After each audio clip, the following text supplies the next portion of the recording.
Hey folks, welcome to the EMSNation podcast. I'm your host, Faizan Arshad. On the EMSNation podcast, it is my job to deconstruct the best tactics, heuristics, and practices which drive high-quality pre-hospital care. And on today's episode, we flip the scripts.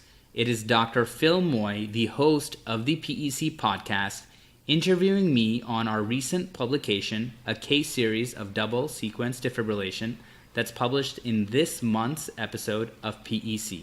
Now, before we dig in, I would like to give a massive shout out to the author group, Dr. Mark A. Merlin, the Fellowship Director of EMS and Disaster Management at Newark Beth Israel Hospital, Dr. Amandeep Tagore, who was an EMS Fellow at the time that the paper was written and submitted, but has graduated on to become one of the Deputy Fellowship Directors, as well as Bob Bowder, who is a paramedic extraordinaire, as well as the Director of Clinical Services for Monarch, New Jersey's Hospital Service Corporation.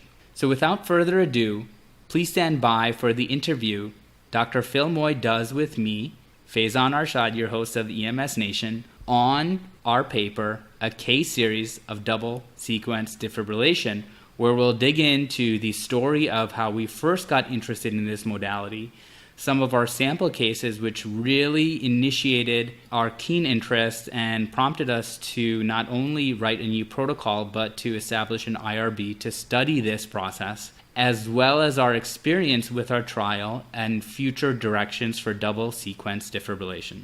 So stand by and enjoy this episode on double sequence defib.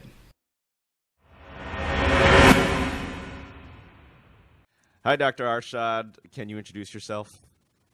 Hey, good morning, Dr. Moy. My name is Faizan Arshad, and I am an emergency medicine as well as EMS physician.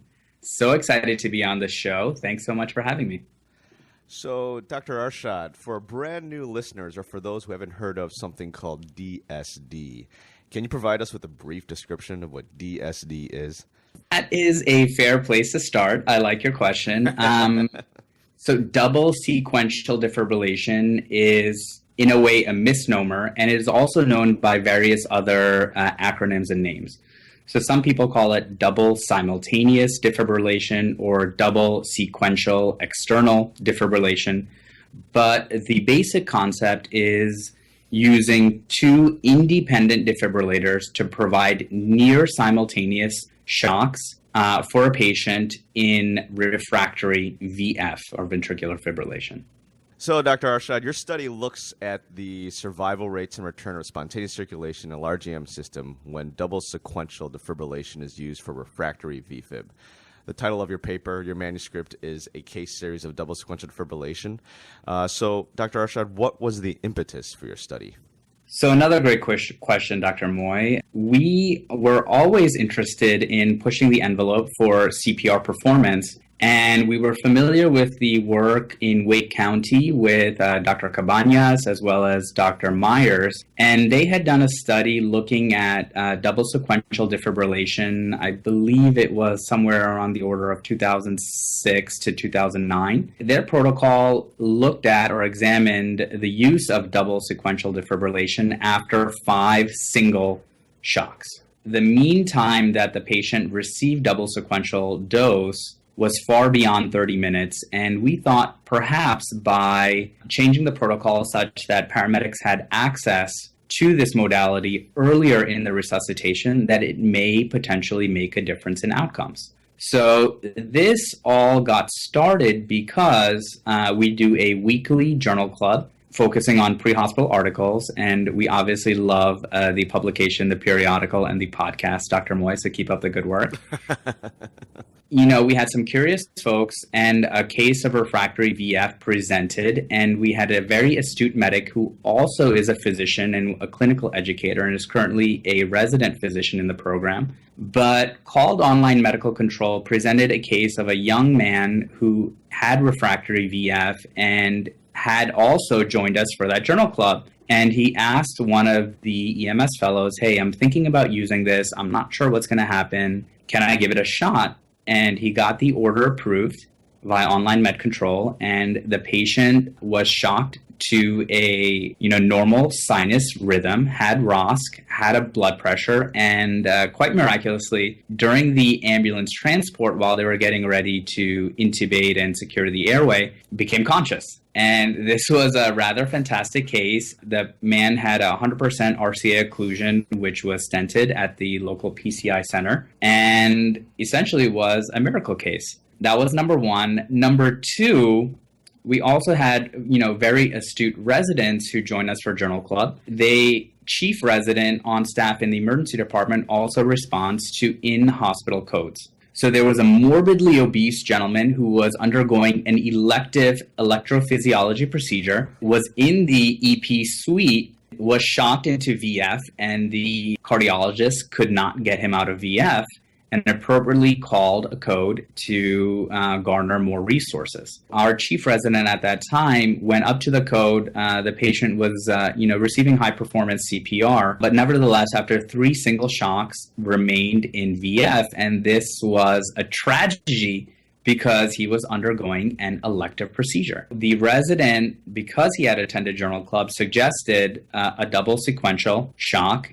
And most of the cardiologists in the room had no idea what he was talking about, but he walked them through it. And the patient also had ROSC and, in fact, had a good outcome. So that case report was written up and published in JAMA as well. But nevertheless, we sort of had an inkling that if we get this modality in use early enough, that we can potentially change outcomes. And what we're specifically interested is intact neurologic hospital discharge, so a low CPC score. So that's how we got started, and that happened, I think, in November, December of 2015. So we implemented the training protocol towards the end of that last calendar year, and we went live with the study in January of 2015. And that's when your system instituted double sequential defibrillation, 2015? Absolutely, yeah. So we said 1/1/15 was our official start date. Fantastic. So what barriers did you face when adding double sequential defibrillation to your protocols? Any sort of new modality, especially when it comes to electricity, can inspire fear. And also, good questions were asked, and we had a fantastic conversation with our providers regarding the physiology of CPR. So it really gave us an opportunity to dig in and talk about a CPR performance, a high performance system in general, and then dig into VF, the importance of high quality CPR to convert or defibrillate VF to a circulating rhythm. There is a lot of fear surrounding electricity, and we talk about this because very famously, several, even, as 2 to 3 years ago, for folks who are taking their ACLS class, the instructor would almost emphasize the I'm clear, you're clear, we're all clear, and folks would have a hands-off time of 20 seconds, 30 seconds, etc., and we just thought this was simply unacceptable. By implementing the high-performance system and digging into the physiology of CPR and also explaining the theoretical advantages of double sequence, we were able to systematically introduce and tackle the barriers related to double sequence. Now, another challenge is, while we are able to educate our BLS and ALS providers, like most EMS systems, we interface with a host of volunteer EMS, volunteer BLS, CFR on the firefighting level, as well as police first responders, who many in our area also carry AEDs.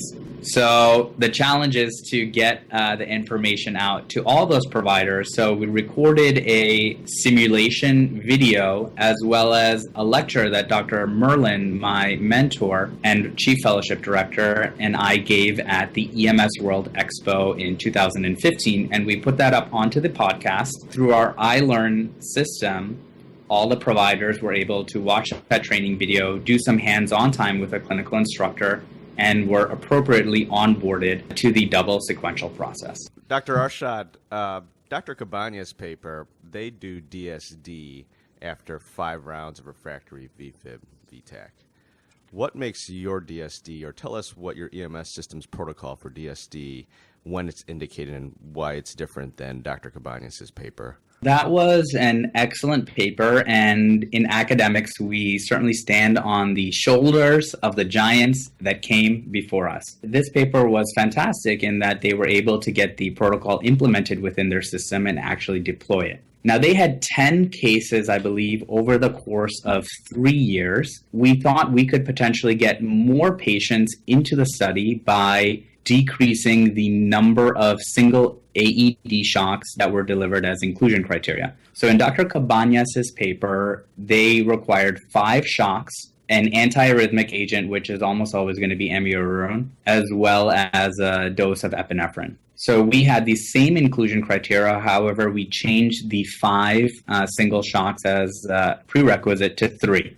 And our hope is that the double sequential dose would be delivered earlier into the resuscitation, because in the previous paper, they were getting it 45, 50 minutes into the code, which, as we all know, when you're working a out-of-hospital cardiac arrest for that amount of time, it's unlikely that you'll have a positive outcome, even if you achieve ROSC. And so what was fascinating about their study is they had a very high conversion rate of VF to a circulating rhythm, but nobody ultimately survived to hospital discharge. So we thought by implementing the protocol earlier into the resus, we may be able to make an incremental change in not only survival, but intact neurologic hospital discharge.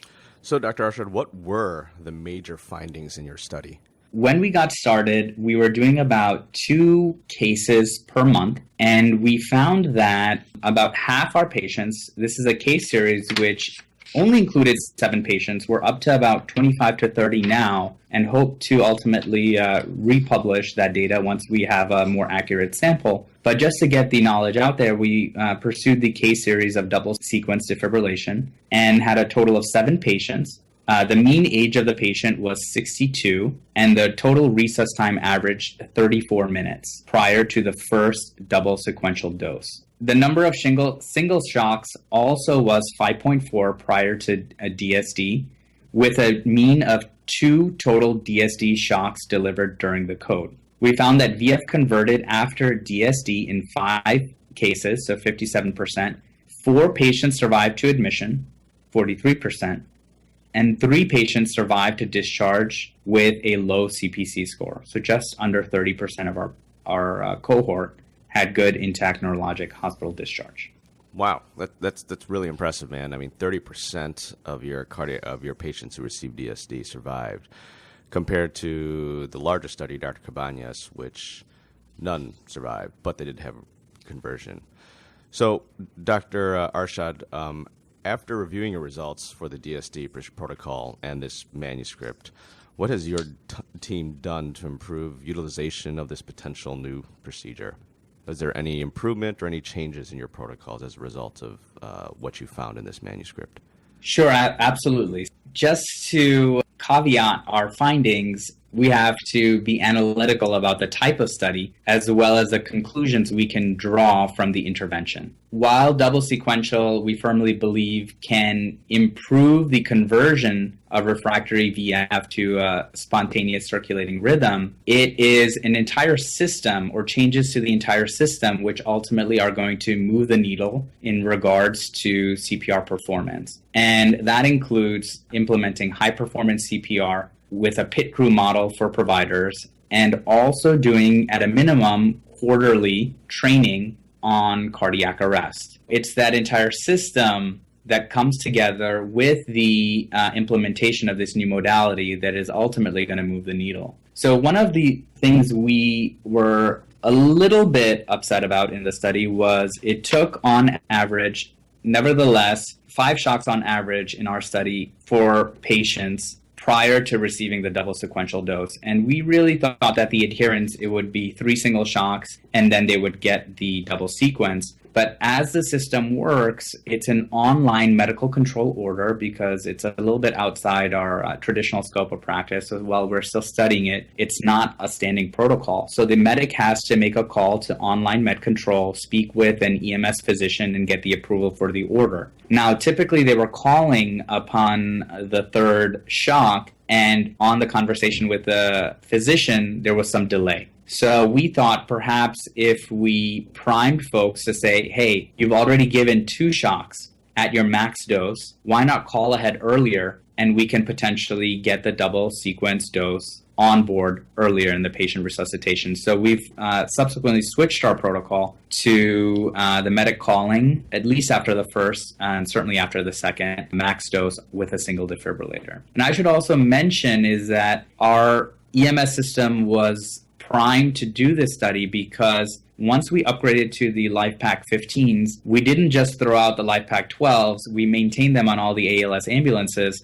So each ALS unit already has 2 defibrillators, which I think is one of the main barriers to having this modality implemented more widely across the country and, in fact, internationally. Yeah, that's very true. That's something I'm running into my system with DSD. We're like, well, if someone brings a second one, we can do it. Yeah, absolutely. So unless the protocol is there where you have a fly car or a supervisor coming to every cardiac arrest with a second defibrillator, then it's difficult to predict the timing of the arrival of the second defibrillator, which makes, when we're trying to implement the intervention earlier into the resuscitation, it's a challenge.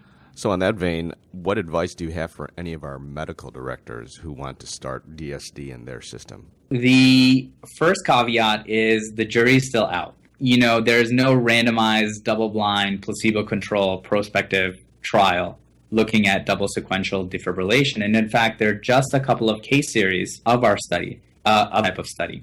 Interestingly, it was published in February in PEC. And when I attended the Eagles conference in Dallas, there were a very motivated young group of Army physician fellows out of San Antonio, Texas, who work with 2 good friends of mine, including Dr. Miramontes, as well as Dr. Craig Manifold out of San Antonio. And they also had double sequential defibrillation within their system, and they just published a retrospective review looking at the data over the past several years. As we were introducing this concept, a couple of EMS chiefs came up to us and said, well, this seems quite promising. We would like to implement this in our system. And in fact, we have a second defibrillator readily available for ALS units. But what our fear is that what happens if the defibrillator blows up? Our organization is not necessarily going to be able to cover that cost because it's an outside of the typical parameter use of the defibrillator. The companies are not going to cover that under the warranty, and there was a significant amount of fear related to that. Now, we had never experienced any defibrillator malfunction, and when you think about it, the physiology, we're now using biphasic shocks.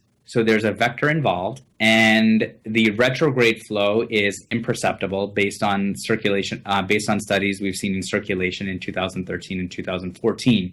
So the proposed or theoretical damage to the machine itself is negligible. But nevertheless, that particular chief in the Southwest, since all the device companies were present at Eagles, went to go ask them, well, can you guys write me a letter and say that this is an acceptable parameter use? And we found that certain defibrillator companies were willing to sign off and say, yeah, go ahead, use it. This just sounds like we're going to save more patient lives. And other companies were a little bit more hesitant, saying, you know what, we really need to look into this more before we give out this blanket statement for safety. Dr. Arshad, what 1 or 2 things do you think our audience should take to their practice from your manuscript? And our audience includes medical directors, EMS fellows, and also paramedics. I think there's constant questioning that comes into play, and we should always be curious and challenge the norms. For us, the eureka moment came when we started interpreting the defibrillation dose, or rather the defibrillation energy, as an actual dose of electricity. And a similar parallel would be seen with oxygen. So for example, for ST elevation MI and cardiac arrest, we were routinely applying high flow oxygen and patients were hyperoxic.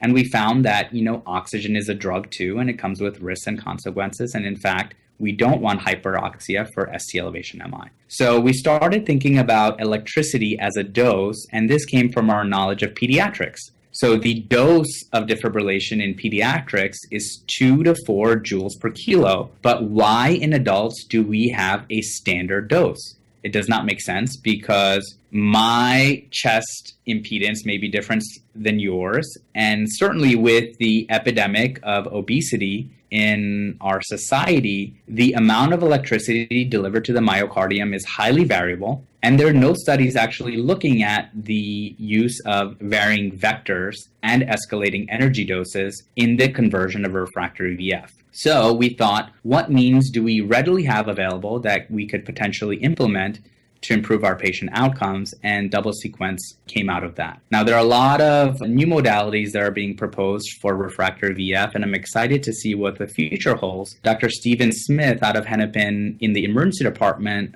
wrote a paper in 2015 looking at esmolol infusions in refractory VF, and he had some very interesting outcomes. But more so when we talk about field termination, I think a lot of physicians are uneasy terminating when a patient has a rhythm of VF or, VTAC, things along those lines. So these patients may also be amenable to mechanical CPR as a bridge to PCI. So a lot of cool stuff coming down the pipeline, including ECMO for these patients as well. And we're excited to see what the future holds. In our system, it worked out well because we did have a high number of VF and, in fact, refractory VF cases.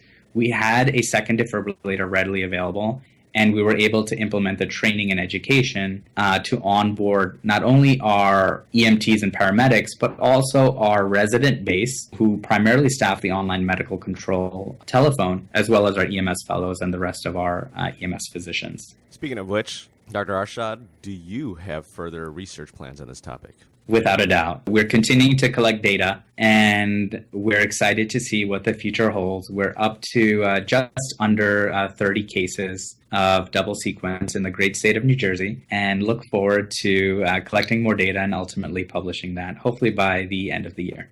And Faizan, you want to advertise your podcast? Oh, by all means. I think for folks who are interested in learning more about the physiology of CPR, I would recommend you check out our episode with Dr. Keith Lurie, who's the inventor of the impedance threshold device. And we really dig into intrathoracic pressure regulation. And I think, we talk about high performance CPR, but we don't really understand what's happening in the body of our patient because the effects of CPR rather, are invisible. So I think that's a great episode to listen to, the physiology of CPR. And then another resource I would direct folks to is during EMS week, we did an episode with Tom Boothele, who runs the EMS 12 Lead blog. And we talk about how to design a high performance system, how to convert or implement the changes necessary to make your system a high performance system, and some of the nuances between high performance CPR and pit crew CPR. So I think those are great resources for folks looking to improve patient outcomes within their own catchment areas. And in regards to double sequence, I think, you can do a whole lot of fancy things, but you have to crawl before you can walk, before you can run. So double sequence may be appropriate within your system, but we really have to ensure that through QA, QI, our providers are doing excellent CPR. The chest compression fraction is very high. The hands-off time is high, minimally interrupted compressions, and all those things that go into running an appropriate resuscitation. So where would our listeners go to check out your podcast? It's freely available on iTunes as EMSNation, and we also tweet under the handle at EMS_nation. Great. Dr. Arshad, do you want to say anything else or anything else you want to include? As pre-hospital providers and emergency physicians, we certainly see the sickest of the sick patients, especially when it comes to cardiac arrest. When it comes to the idea of primary prevention, there's almost a disconnect between the reality that we live in general and the outcomes or potential consequences of primary prevention. So when it comes to morbid obesity, the consumption of tobacco, sedentary lifestyles, all on top of working shifts and having shift cycle disorder, there's a lot that we're dealing with physiologically. So we just want to always remind folks to be positive and to implement, these primary prevention modalities in their own lifestyles and to be role models for our patients and our fellow colleagues so that we can all have longer, healthier, more productive lives. Well done, Dr. Arshad. So, PEC listeners, that was Dr. Faizan Arshad, one of our authors for the manuscript, A Case Series of Double Sequential Defibrillation. Thank you, Dr. Arshad, for the interview. Dr. Moy, thank you so much for having me on the show. It was an absolute pleasure. EMS Nation, thank you so much for tuning in to this episode. It is our sincere pleasure and hope that we continue to spark conversations, ignite questions, and push the boundaries of pre-hospital care as a team and unit. So we strongly encourage questions and conversations. Please find us on Facebook, facebook.com/prehospitalnation, as well as on Twitter at EMS_nation. This is your host, Faizan Arshad, wishing everyone a safe tour.